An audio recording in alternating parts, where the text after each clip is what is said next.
देखो ऋषिकेश वालों, दो प्रकार की नदियां इसी खानदान के लोगों के कारण निकली हैं। भगवान रामचंद्र जी के खानदान ने पृथ्वी को दो नदियां दी हैं। इनके खानदान में एक राजा थे त्रिशंकु।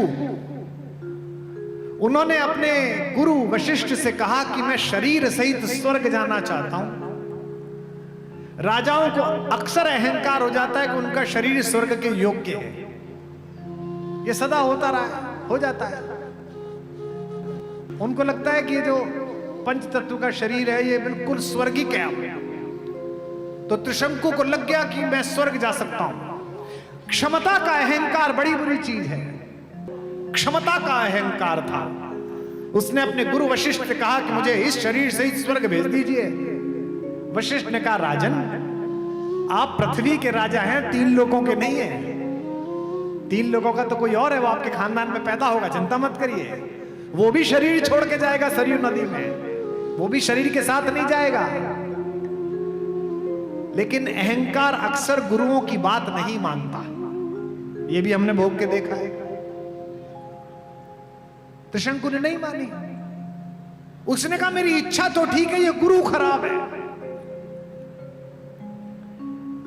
कोई भी योग्य मारीच किसी रावण को जब उपदेश दे तो रावण मानता ही नहीं है। वो विश्वामित्र के पास गए। विश्वामित्र ब्रह्म ऋषि है, राजा ऋषि है, लेकिन उनके वशिष्ठ से थोड़ी ईर्ष्या थी, हल्की सी रही होगी मन में कोई बात। वशिष्ठ ने कहा, अच्छा तेरे गुरु ने नहीं पहुंचा, हम तुझे पहुंचाएंगे, चिंता मत कर, शरीर सहित पहुंचाऊंगा बेटा, मेरे पास तपोबल है। उसने कहा, गुरुजी आप ठीक गुरु मिले हो, वो गुरु ठीक नहीं था। गुरु पर शंका। विश्वामित्र जी ने उसे नीचे से ऊपर फोर्स मारा। ऊपर इंद्र को पता चला कि पार्सल तो विद बॉडी आ रहा है। इंद्र ने इनसे पूछा कि प्रभु ये डिलीवरी लेनी है कि नहीं लेनी है। इन्होंने कहा नहीं नहीं, जब तक भस्मीभूत होकर गंगा में ना घुल जाए तब तक मैं प्राण नहीं लेता। ये पात्रता है, गेटवे यही है, पहले वीजा बनेगा फिर बॉर्डर क्रॉस होगा। उन्होंने ऊपर से बल लगाया, वो नीचे लटक गया। अब त्रिशंकु बीच में लटका हुआ है। नीचे से विश्वामित्र ऊपर भेज रहे हैं, ऊपर से इंद्र नीचे भेज रहे हैं, वो बीच में लटका हुआ है। तो आश्चर्य के कारण उसका मुंह खुल गया। आपकी अहंकार पूर्ण क्षमता जब जब ईश्वरीय विधानों से पराजित होती है तो आप पुनर्विचार नहीं करते। आश्चर्य से आपका मुंह ही फट जाता है कि ये क्या रिजल्ट आ गया, ऐसा कैसे हो गया भाई। त्रिशंकु के साथ भी यही हुआ, उसका मुंह खुल गया और उसके मुंह से जो लार गिरी पृथ्वी पर, वो बिहार में जाकर गिरी। उससे एक नदी पैदा हुई जिसका नाम है कर्मनाशा। जो उसमें नहा लेता है उसके अच्छे बुरे कर्मों का नाश हो जाता है, अच्छे कर्म भी समाप्त हो जाते हैं। एक राजा तो हुए त्रिशंकु, भगवान राम के पूर्वज, जो अपने स्वर्ग जाने के लिए जिन्होंने तपस्या की और कर्मनाशा पैदा की। एक दूसरे राजा हुए भगीरथ, जिन्होंने लोक के कल्याण के लिए गंगा की कामना की, तो अपने पूर्वजों का भी उद्धार किया और वंशजों का भी उद्धार किया। ऋषिकेश वालों, अगर अपने निजी स्वर्ग की कामना के लिए प्रार्थना करोगे तो कर्मनाशा पैदा करोगे, और संसार के मंगल के लिए श्रम करोगे तो गंगा को पृथ्वी पर लाने के लिए बन जाओगे। ये एकमात्र ज्ञान। मैं पिछले दिनों गंगा स्तुति पढ़ रहा था, रहीम की लिखी हुई।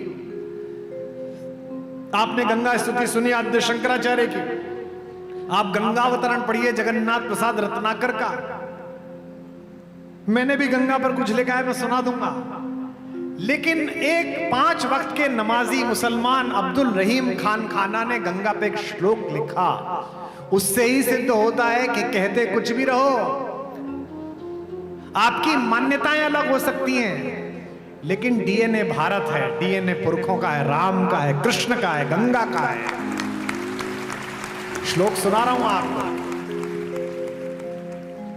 रहीम ने कहा, अच्युत चरण तरंगिणी,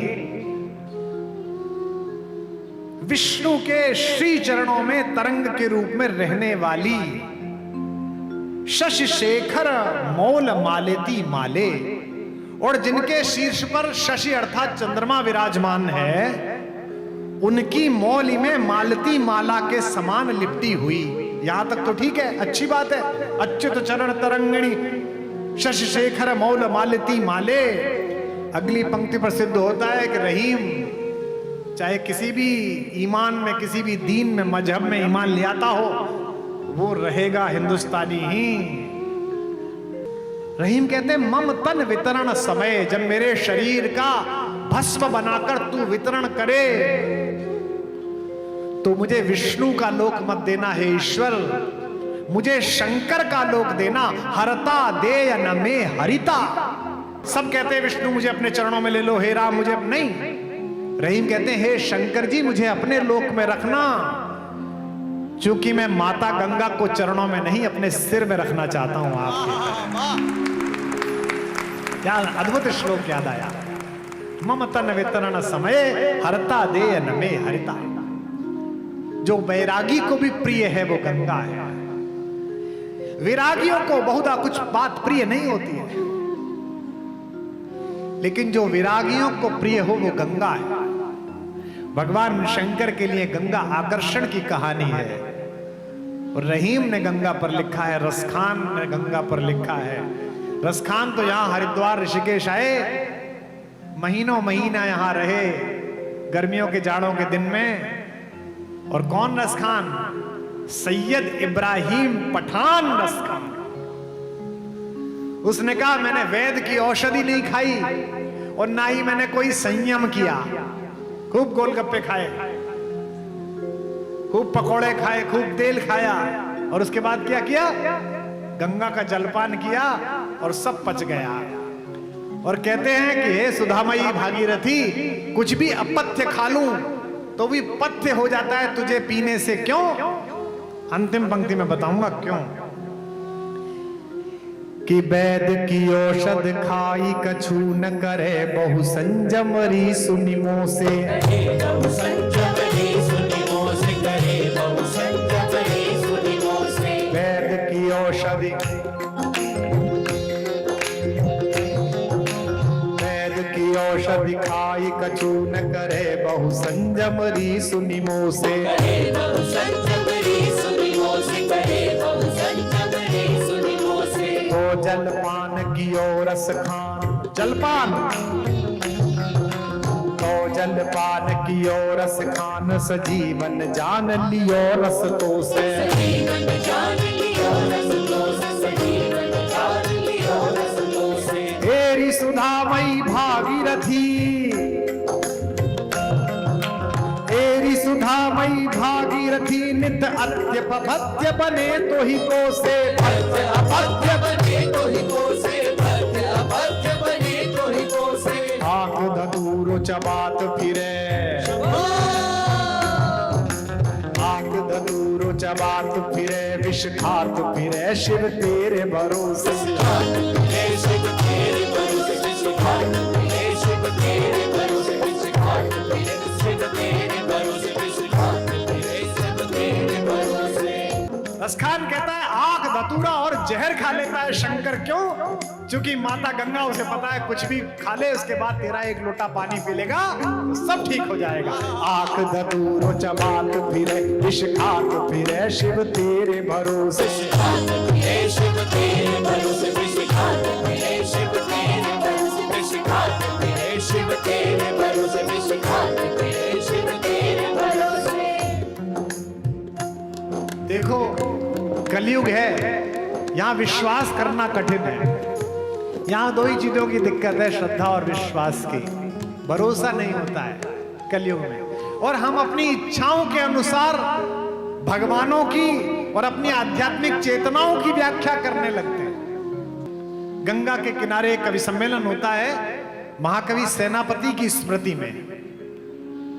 वो महाकवि सेनापति, उन्होंने भी एक कविता लिखी है। उन्होंने कहा है कि राम को पकड़ना है तो जैसे वैद लोग कहते हैं कि अंधे के हाथ में लकड़ी दे दीजिए चला जाएगा, राम के पद के संग संग घूमने वाली लहर है ये गंगा, इसको पकड़ लोगे तो राम को पकड़ लोगे। ये सेनापति ने कहा कि एक है उपाय राम पाइन के पाइब को, एक है उपाय राम पाइन के पाइब को। सेनापति अंध कहे वेद की लकड़िया, सेनापति वेद कहे अंध की लकड़िया, सेनापति वेद कहे अंध की लकड़िया। राम पद संगनी तरंगिनी है गंगा ताते, राम पद संगिनी तरंगिनी है गंगा ताते, याही पकड़े ते राम पाव के पकड़ी, याही पकड़े ते पाए राम के पकड़ी है, याही पकड़े ते पाए राम के पकड़ी है, याही पकड़े ते पाए राम के पकड़ी है, याही पकड़े ते पाए राम के पकड़ी है। गंगा की उत्पत्ति ही जगत कल्याण के लिए हुई है।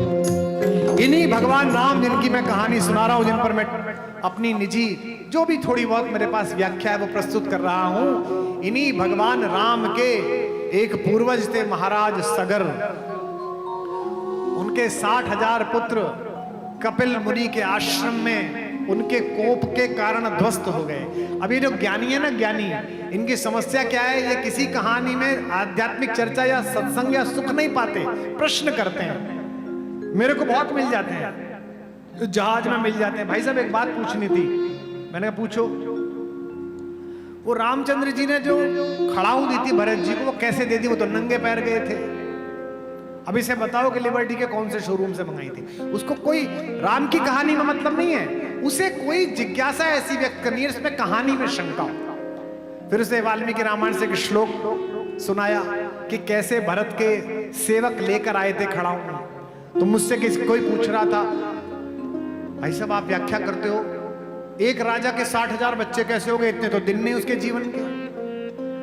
60,000 महाराज सगर की सेना की संख्या थी, और महाराज सगर अपने प्रत्येक सैनिक को अपना पुत्रवत स्नेह करते थे।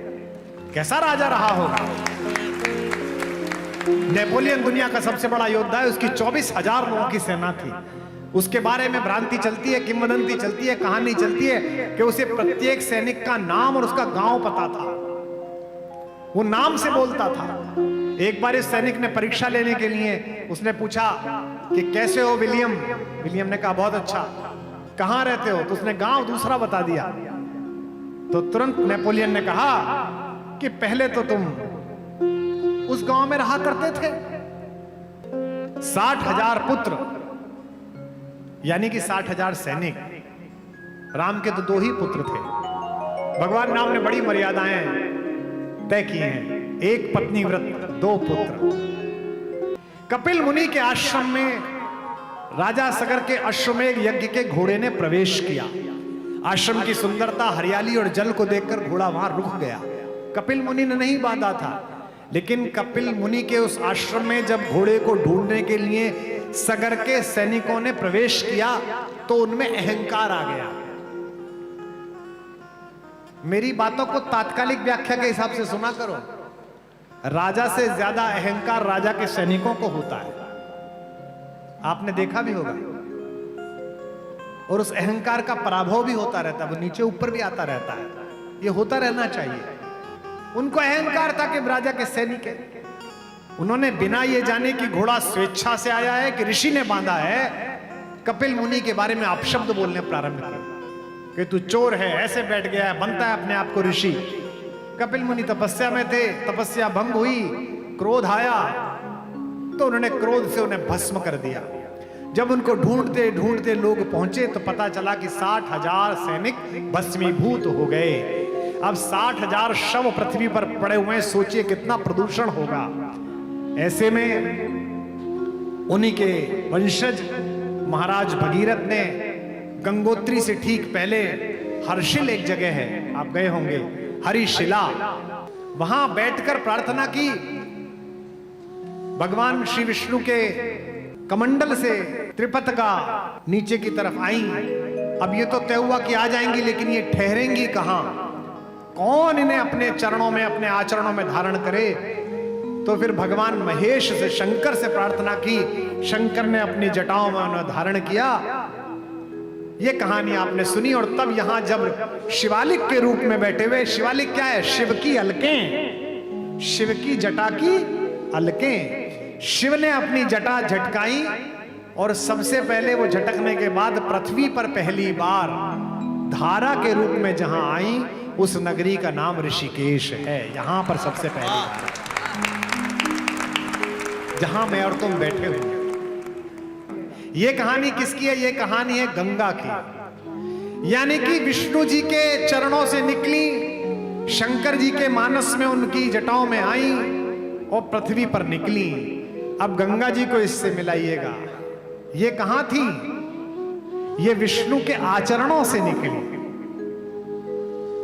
गंगा विष्णु के चरणों से निकली और राम की कहानी विष्णु के आचरणों से निकली। और कहां पहली बार आई?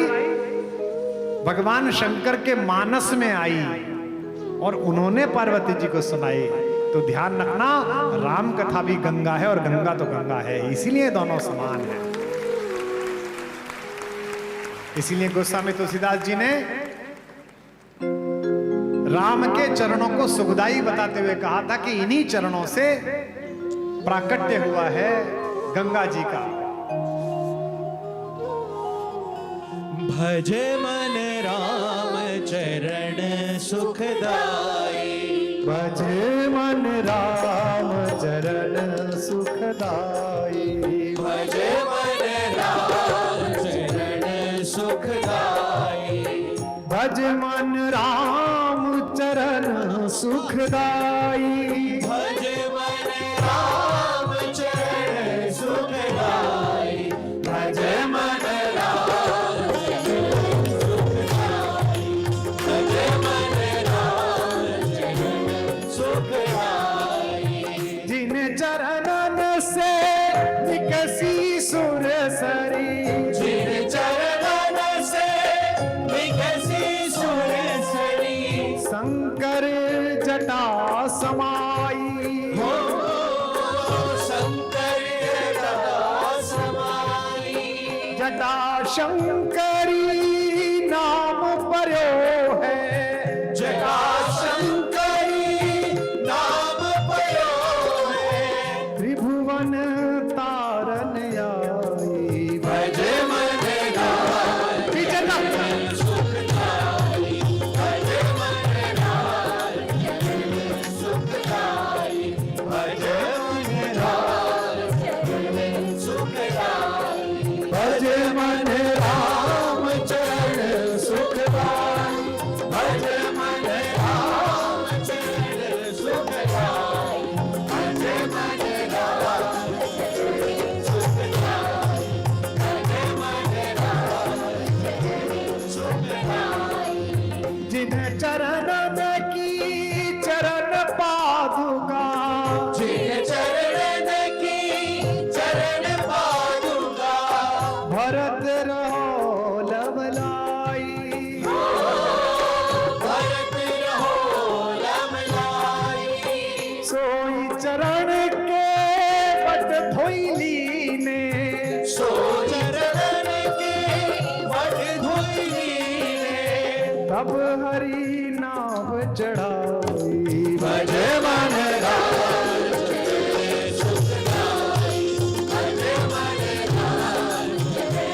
सुखदाई, भज मन राम चरण सुखदाई, भज मन राम चरण सुखदाई, भज मन राम चरण सुखदाई,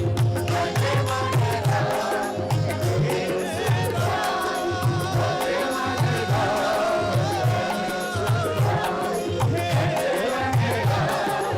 सुखदाई, भज मन राम चरण सुखदाई, बोल श्याम रामचंद्र भगवान की।